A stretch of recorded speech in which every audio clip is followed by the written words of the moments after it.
Back to my channel अर्थशास्त्र की नगरी। सो गाइज, जैसे कि आपने थंबनेल के अंदर देख ही लिया है, मेरे से बहुत सारे स्टूडेंट जो है कमेंट कर रहे हैं कि सर इंग्लिश में बताइए, इंग्लिश में बताइए। जो भी आप कंटेंट बता रहे हैं, मोस्ट इंपॉर्टेंट क्वेश्चन टॉपिक, जो भी आपने सैम्पल पेपर वगैरह बताया है, तो अब हम जो है most important topic English medium में जो है बनाने वाले हैं। जितने भी मैंने सैम्पल पेपर बनाए हैं, जितने भी मैंने मोस्ट इंपॉर्टेंट टॉपिक्स बताए हैं, क्वेश्चन बताए हैं, सब कुछ आपको जो है इसी एक वीडियो में मिल जाएगा। तो आपसे रिक्वेस्ट है, बुक वगैरह, कॉपी वगैरह जो भी है आप निकाल के इन टॉपिक्स को जो है बहुत ही अच्छे से कवर कर लीजिएगा। हम बात करने वाले हैं सबसे पहले इंडियन इकोनॉमी की। इंडियन इकोनॉमी के चैप्टर नंबर फर्स्ट के अंदर आपको सबसे पहले क्या पढ़ना है?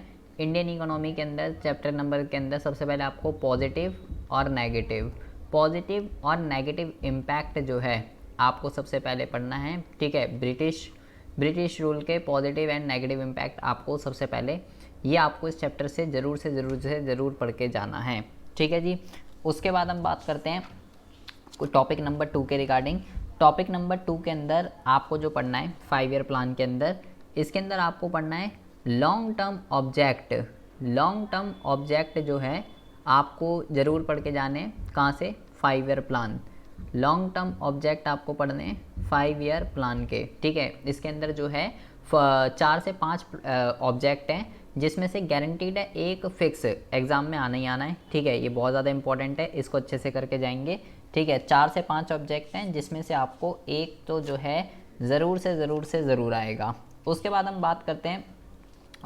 बात करते हैं अगले चैप्टर के रिगार्डिंग। ठीक है, मैं टॉपिक आपको बताता जा रहा हूँ, तो लिखते रहिए, हर बुक में अलग अलग होता है। ठीक है, ये आ गया चैप्टर नंबर 1, ये आ गया आपका चैप्टर नंबर 2।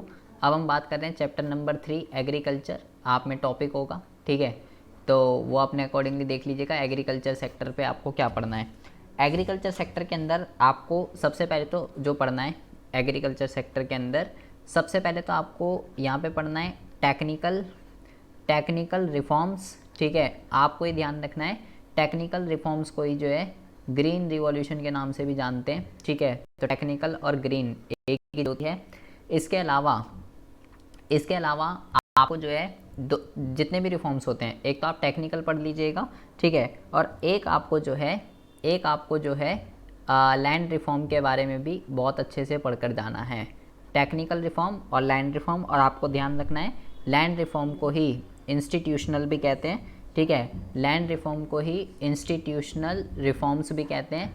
इन दोनों के ऊपर लैंड रिफॉर्म, ग्रीन रिवॉल्यूशन और न्यू एग्रीकल्चर, ठीक है, न्यू एग्रीकल्चर पॉलिसी भी इसी का ही नाम है। ये तीनों एक ही चीज़ें होती हैं, तो ये ध्यान रखिएगा। लैंड रिफॉर्म और इंस्टीट्यूशनल रिफॉर्म, इन दोनों रिफॉर्म्स के ऊपर एग्ज़ाम में क्वेश्चन जो है वो आना ही आना है। ठीक है, इसके अलावा आपको जो है मार्केटेबल सरप्लस जो है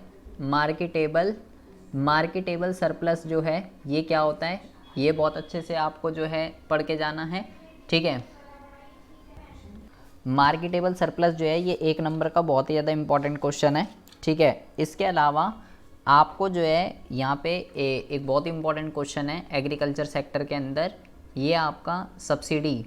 ठीक है, सब्सिडी के फेवर में, ठीक है, और सब्सिडी के अगेंस्ट में, सब्सिडी के फेवर और सब्सिडी के अगेंस्ट में, ये सब्सिडी देनी चाहिए या नहीं देनी चाहिए, ये बहुत इंपॉर्टेंट क्वेश्चन है।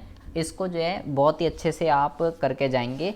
ठीक है, सब्सिडी का क्वेश्चन जो है बहुत ही अच्छे से आप कर लीजिएगा। उसके बाद हम बात करते हैं चैप्टर नंबर 4 या टॉपिक नंबर 4। इसका नाम है इंडस्ट्री। ठीक है, इंडस्ट्री से आपको जो पढ़कर जाना है, 2 टॉपिक आपको कवर करने हैं इंडस्ट्री से। एक तो आपको पढ़ना है IPR 1956 के फीचर्स, जो कि आएगा ही आएगा। ठीक है, ये फिक्स है, बहुत ही इंपॉर्टेंट है ये। ठीक है, इसके अलावा आपको स्मॉल स्केल इंडस्ट्री का मीनिंग, ठीक है, कार्वे कमेटी के बारे में आपको ध्यान रखना है, 1955 में हुई थी। ठीक है, मीनिंग अच्छे से पढ़ लीजिएगा, फीचर सब अच्छे से पढ़ लीजिएगा, और प्रॉब्लम्स इसके रिगार्डिंग पढ़ लीजिएगा।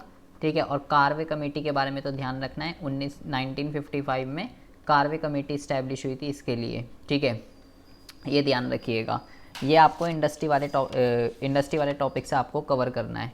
उसके बाद हम बात करते हैं फॉरेन ट्रेड के रिगार्डिंग। फॉरेन ट्रेड के रिगार्डिंग अगर हम बात करते हैं तो आपको इसके अंदर फॉरेन ट्रेड जो होता है, फॉरेन ट्रेड जो होता है इसके अंदर आपको एक नंबर का क्वेश्चन पूछा जा सकता है, ठीक है। जैसे कि फॉरेन ट्रेड का वॉल्यूम, कंपोजिशन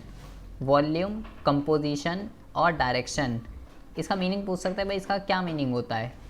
फॉरेन ट्रेड का कंपोजिशन, वॉल्यूम, डायरेक्शन ये आता है। अदरवाइज़ आपको इसके अंदर जो है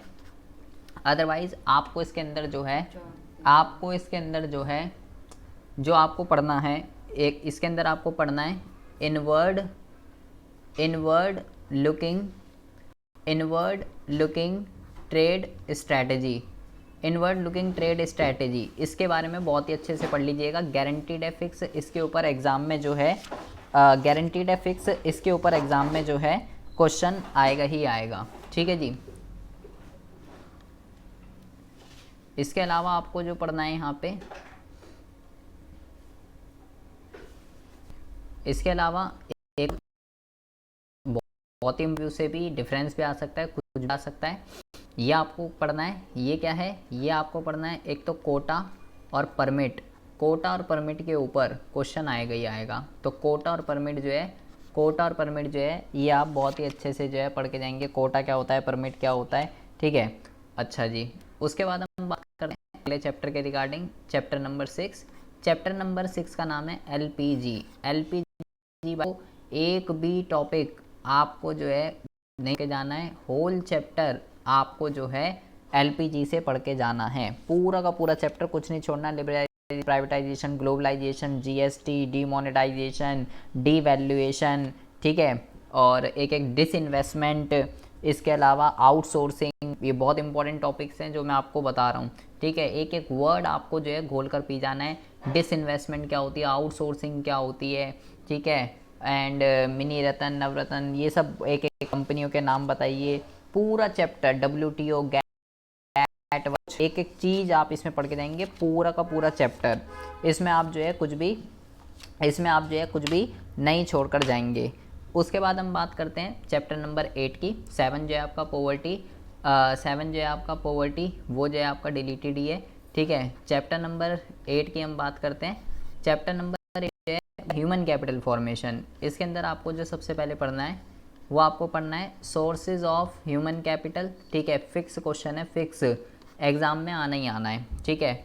4 से 5 सोर्स होते हैं, ठीक है। Expenditure on education, health, information, ठीक है, ऑन द जॉब ट्रेनिंग वगैरह, ये सब सोर्स आएंगे या तो इसके अंदर से, ठीक है। ये भी आपको मैं टॉपिक आपको बता रहा हूँ। एक तो सोर्स आपको पढ़ना है, ठीक है, ह्यूमन कैपिटल, और ह्यूमन कैपिटल जो है वो इकोनॉमिक ग्रोथ में किस तरीके से, ह्यूमन कैपिटल का इकोनॉमिक ग्रोथ में किस तरीके से हेल्प करता है, ठीक है, या कैसे कंट्रीब्यूशन करता है, ये आपको पढ़ना है। ये दोनों तो भाई बहुत ही ज़्यादा इंपॉर्टेंट है, ठीक है। अगर डिफरेंस आ गया तो क्या क्या आता है, ह्यूमन कैपिटल आ जाता है या फिजिकल कैपिटल आ जाता है, ह्यूमन कैपिटल आ जाएगा या ह्यूमन डेवलपमेंट आ जाएगा, ठीक है। ह्यूमन कैपिटल या फिजिकल कैपिटल, ह्यूमन कैपिटल या ह्यूमन डेवलपमेंट, ठीक है, इसके ऊपर डिफरेंस आ सकता है। ये दो डिफरेंस तो बहुत ही ज़्यादा इंपॉर्टेंट है, ये आप बहुत ही अच्छे से करके जाइएगा। इसके अलावा क्या कहते हैं, NCERT, AICTE, ICMR, ठीक है, और UGC, ये चारों की चारों जो हैं ऑर्गेनाइजेशन किस लिए इस्टेब्लिश हुई हुई है, इनका पूरा नाम और इनकी पूरी फुल फॉर्म और ये किस लिए इस्टेब्लिश हुई हुई हैं, ये आप जो है बहुत ही अच्छे से कर जाएंगे। उसके बाद हम बात करते हैं रूरल डेवलपमेंट की। अगर हम बात करते हैं तो रूरल डेवलपमेंट के अंदर आपको क्या क्या पढ़ना है। रूरल डेवलपमेंट के अंदर सब ये आपको पूरा का पूरा चैप्टर पढ़ के जाना है, ठीक है। इसमें आपको एक भी चीज़ नहीं छोड़नी है, बहुत ही इंपॉर्टेंट चैप्टर है, बहुत ही इंपॉर्टेंट। इसमें जो क्वेश्चन आना है या तो भाई एग्रीकल्चर क्रेडिट के ऊपर क्वेश्चन आना है, ठीक है, या तो एग्रीकल्चर क्रेडिट के ऊपर से क्वेश्चन आएगा या एग्रीकल्चर मार्केटिंग के ऊपर जो है इसमें एग्ज़ाम में जो है क्वेश्चन आएगा ही आएगा। एग्रीकल्चर क्रेडिट या एग्रीकल्चर मार्केटिंग, ये दोनों टॉपिक तो आप ये समझ लीजिए आपको घोल कर जो है पी जाने हैं, ठीक है। और या तो ऑर्गेनिक फार्मिंग, क्योंकि इस बार तो ये आ रहा है, ठीक है, ऑर्गेनिक फार्मिंग के ऊपर भी आप बहुत ही अच्छे से पढ़कर जाएंगे।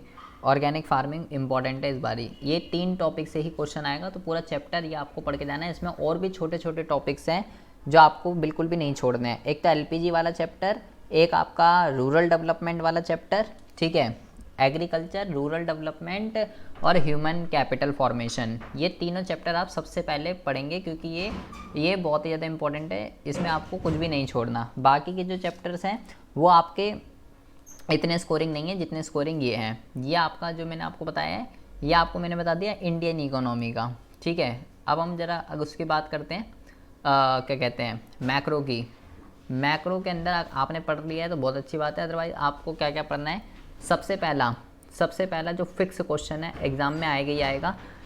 सबसे पहले आपको क्या पढ़ना है, सबसे पहले भाई आपको सेंट्रल बैंक जो होता है, सेंट्रल बैंक जो होता है इसके फंक्शंस, गारंटीड क्वेश्चन है ये, गारंटीड 3 नंबर का। ये कल आपको पेपर में दिखेगा ही दिखेगा, घर से ही पढ़ के लिख के जा सकते हो। फिक्स क्वेश्चन है, सारे के सारे फंक्शन आप जो है पढ़ कर जाएंगे, ठीक है। सेंट्रल बैंक के फंक्शन आप पढ़ के जाएंगे। इसके अलावा आप जो है इसके अंदर कमर्शियल बैंक जो होता है, कमर्शियल बैंक जो है वो मनी क्रिएशन, कमर्शियल बैंक जो है वो मनी क्रिएशन किस तरीके से करता है उसको न्यूमेरिकल की हेल्प से हमको जो है बताना है। गारंटीड क्वेश्चन है ये, 6 नंबर का क्वेश्चन है, 6 का आएगा ही आएगा, ठीक है। या ये क्वेश्चन ऐसे भी आ सकता है कि जो मनी मल्टीप्लायर होता है, मनी मल्टीप्लायर, ठीक है, मनी मल्टीप्लायर और LRR, इसके बीच में जो है इन्वर्स रिलेशनशिप होता है, इसको हमको जो है प्रूफ करना है। इन दोनों में से एक ही क्वेश्चन आएगा, दोनों नहीं आएंगे, ठीक है। ये 3 नंबर का क्वेश्चन है, 3 नंबर का, ठीक है। वो आया तो वो 6 का आएगा। ये भाई बहुत इंपॉर्टेंट है, फिक्स है। मैक्रो में तो मैं आपको फिक्स बता रहा हूँ, इन टॉपिक्स को बहुत ही अच्छे से कर लीजिएगा। सेंट्रल बैंक के function, commercial bank money creation कैसे करता है या मनी मल्टीप्लायर, ठीक है। इसके अलावा आप यहाँ पे जो अगला जो चैप्टर है जो पढ़ के जाएंगे वो है आपका एक्सेस एंड डेफिसिट डिमांड। ये जो आपका चैप्टर है एक्सेस एंड डेफिसिट डिमांड, ये भाई आपका जो है ये समझ लो आपका स्कोर बूस्टर चैप्टर है, स्कोर बूस्टर। होल चैप्टर आप जो है इसके अंदर पढ़कर जाएंगे पूरा, एक भी चीज़ इसमें आप छोड़कर नहीं जाएंगे। ये आप घर से ही लिख लीजिए, क्वेश्चन फिक्स है इसके अंदर, फिक्स गारंटीड, वो भी 6 मार्क्स का, एग्जाम में आना ही आना है। क्वेश्चन क्या आएगा, या तो एक्सेस पे या डेफिसिट पे, इन्फ्लेशनरी गैप, डिफ्लेशनरी गैप, ठीक है। एक्सेस में इन्फ्लेशनरी होता है, डेफिसिट में डिफ्लेशनरी होता है। क्या होते हैं ये, कैसे इसको ठीक करते हैं, मॉनेटरी पॉलिसी, मॉनेटरी इंस्ट्रूमेंट्स का किस तरीके से यूज़ किया जाता है, फिजिकल पॉलिसी, फिजिकल इंस्ट्रूमेंट्स का किस तरीके से यूज़ किया जाता है, CRR, SLR, repo rate, margin requirement कैसे यूज़ की जाती हैं, कब इनको बढ़ाया जाता है, कब इनको घटाया जाता है, इसको अच्छे से करके जाइएगा, ठीक है। इसके अलावा आपको यहाँ पे जो है इन्वेस्टमेंट मल्टीप्लायर क्या होता है, इसका मीनिंग, ठीक है। इन्वेस्टमेंट मल्टीप्लायर क्या होता है, इसका मीनिंग, ठीक है। और एक न्यूमेरिकल की हेल्प से हमको क्या बताना है, एक न्यूमेरिकल की हेल्प से इसका मैकेनिज्म हमको बताना है कि कैसे ये जो है इन्वेस्टमेंट मल्टीप्लायर काम करता है। ये भी 6 मार्क्स का बहुत इंपॉर्टेंट क्वेश्चन है, बहुत ज़्यादा। इसको आप जो है बहुत ही अच्छे से कर जाएंगे, ठीक है। इसके अलावा एक आपका न्यूमेरिकल क्वेश्चन जो है आपका प्रोडक्ट मेथड पे, ठीक है। प्रोडक्ट मेथड, इनकम मेथड और एक्सपेंडिचर मेथड, वही गारंटीड है। प्रोडक्ट, इनकम, एक्सपेंडिचर में से एक न्यूमेरिकल क्वेश्चन आपका एग्ज़ाम के अंदर जो है वो आएगा ही आएगा, ठीक है। और एक न्यूमेरिकल क्वेश्चन इस पे, और एक न्यूमेरिकल क्वेश्चन आपका जो है शॉर्ट रन इक्विलिब्रियम पे, ठीक है। शॉर्ट रन इक्विलिब्रियम पे एक न्यूमेरिकल क्वेश्चन आएगा ही आएगा। तो न्यूमेरिकल जो है बहुत ही अच्छे से कर लीजिएगा, ये फिक्स क्वेश्चन है। 3 का यहाँ, वो 6 का भी आ सकता है नेशनल इनकम, तो ये तो आप बहुत ही अच्छे से कर लेंगे, ठीक है। इसके अलावा आपको जो है शॉर्ट रन इक्विलिब्रियम वाले में अगर एग्रीगेट डिमांड ग्रेटर देन होती है एग्रीगेट सप्लाई से, या एग्रीगेट डिमांड लेस देन होती है एग्रीगेट सप्लाई से, या क्या कहते हैं या एक ये है दो इसमें, ठीक है। या आप इसमें ये भी लिख सकते हो कि आई जब ग्रेटर देन होता है एस से और आई जो है जब लेस देन होता है एस से, ये जो सिचुएशन होती है ये चारों के चारों, कैसे इस सिचुएशन को कैसे A D is equal to A S में और इस सिचुएशन को कैसे I is equal to S में किस तरीके से कन्वर्ट किया जाएगा, इकोनॉमी में क्या प्रोसेस चलता है इक्विलिब्रियम पे लाने के लिए, ये सिचुएशन ऐसे और ये सिचुएशन ऐसे कैसे आएंगी, किस प्रोसेस को अपनाया जाएगा, क्या होगा इकोनॉमी के अंदर, ये क्वेश्चन आप जो है बहुत ही अच्छे से कर लीजिएगा, बहुत बहुत बहुत ही ज़्यादा इम्पॉर्टेंट है, ठीक है। मैंने 7 टॉपिक आपको बताए हैं, ठीक है, सेंट्रल बैंक के फंक्शंस, ठीक है। इसके अलावा कमर्शियल बैंक जो है और एक टॉपिक और है यहाँ पे, एक टॉपिक और है यहाँ पे जिसका नाम है लिमिटेशंस ऑफ जीडीपी, ठीक है। ये तो भाई फिक्स है, घर से ही आप इसको लेके जा सकते हो। लिमिटेशंस ऑफ जीडीपी 4 पॉइंट आते हैं इसके अंदर, ठीक है। Composition of GDP, distribution of GDP, non financial transaction और एक्सटर्नलाइटीज़, चारों में अपने पास इतना कंटेंट रखिए, चारों में अपने पास इतना कंटेंट रखिए कि भाई इसमें मैं 3 नंबर का लिख के आ सकूं। फिक्स है, फिक्स आएगा ही आएगा। कंपोजिशन क्या कहते हैं, डिस्ट्रीब्यूशन है, कंपोजिशन है, एक्सटर्नलाइटीज़ है या नॉन फाइनेंशियल ट्रांजेक्शन, लिए फिक्स है। लिमिटेशन ऑफ जीडीपी फिक्स है, ये न्यूमेरिकल क्वेश्चंस फिक्स हैं। And axis and deficit demand 6 number का चैप्टर फिक्स है। बैंक में function of central bank fix है, ठीक है जी। तो इतना आप पढ़ लीजिए, आपका कल्याण हो जाएगा, ठीक है। आई होप अब आपको जो है कोई भी दिक्कत परेशानी नहीं होगी इंग्लिश मीडियम वालों को, ठीक है। बाकी किसी को कोई भी डाउट है, कोई भी इशू है, आप मेरे को कमेंट बॉक्स में कमेंट करके जो है बता सकते हैं। प्लीज़ इस वीडियो को ज़्यादा से ज़्यादा लाइक और अपने सभी फ्रेंड्स में जो है शेयर ज़रूर कर दीजिएगा। मिलते हैं आपसे नेक्स्ट वीडियो में ऐसी इंटरेस्टिंग टॉपिक के साथ।